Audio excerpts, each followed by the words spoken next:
जरांगे पाटील यांची मागणी की मराठा समाजाला ओबीसीच्या माध्यमातून किंवा ओबीसीचं आरक्षण मिळावं याच्यावरती महाराष्ट्र शासनाने चर्चा ठेवली होती। या चर्चेच्या दरम्यान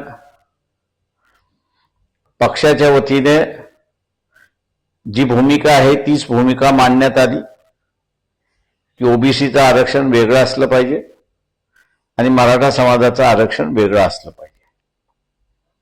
परंतु या बैठकीमध्ये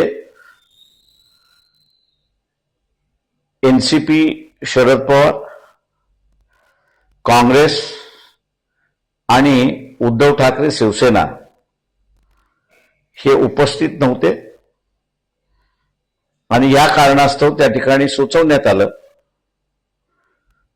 की सर्वांनाच पत्र लिहून प्रत्येक पक्षाची भूमिका काय आहे